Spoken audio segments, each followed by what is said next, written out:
বাংলাদেশ নারী দলের সাবেক অধিনায়ক জাহানারা আলমের আনা অভিযোগ নিয়ে গঠিত স্বাধীন তদন্ত কমিটির প্রতিবেদন ও সুপারিশ হাতে পেয়েছে বাংলাদেশ ক্রিকেট বোর্ড। তদন্ত কমিটি বাংলাদেশ নারী দলের সাবেক নির্বাচক ও ম্যানেজার মঞ্জুরুল ইসলামের বিরুদ্ধে প্রাথমিকভাবে অসদাচরণের প্রমাণ পেয়েছে। তবে কি মঞ্জুরুল ইসলামকে শাস্তি দিতে যাচ্ছে বিসিবি? বিস্তারিত জানাচ্ছেন বদিউজ্জামান মিলন। পুরো আমার ক্যারিয়ারটা ধ্বংস করে দিলে।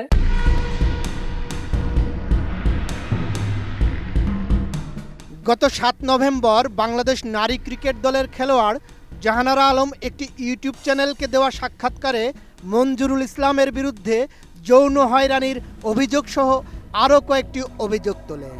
অভিযোগ তদন্তে ৯ নভেম্বর বাংলাদেশের সুপ্রিম কোর্টের আপিল বিভাগের সাবেক বিচারপতি তারিকুল হাকিমকে প্রধান করে বিসিবি একটি কমিটি গঠন করে। এই তদন্ত কমিটিতে অন্যদের মধ্যে ছিলেন বাংলাদেশ আইন কমিশনের বর্তমান সদস্য অধ্যাপক ডক্টর নাইমা হক, ব্যারিস্টার মোহাম্মদ মুস্তাফিজুর রহমান খান, বাংলাদেশ মহিলা ক্রীড়া সংস্থার সভাপতি ব্যারিস্টার সারওয়াত সিরাজ শুক্লা এবং বিসিবির পরিচালক ও নারী ক্রিকেটের প্রধান রুবাবা দৌলা। ২ ফেব্রুয়ারি কমিটি আনুষ্ঠানিকভাবে তাদের তদন্ত প্রতিবেদন বিসিবি সভাপতি আমিনুল ইসলামের কাছে হস্তান্তর করে। বিসিবির সংবাদ বিজ্ঞপ্তিতে বলা হয়েছে, তদন্ত কমিটি জাহানারার করা ৪টি নির্দিষ্ট অভিযোগ পর্যালোচনা করে ২টি অভিযোগের পক্ষে পর্যাপ্ত প্রমাণ পায়নি। বাকি ২টি অভিযোগের ক্ষেত্রে মঞ্জুরুল ইসলামের বিরুদ্ধে প্রাথমিকভাবে অসদাচরণের প্রমাণ পেয়েছে। অবশ্য তার সঙ্গে বিসিবির চুক্তির মেয়াদ শেষ হয়ে গেছে গত বছরের ৩০ জুন।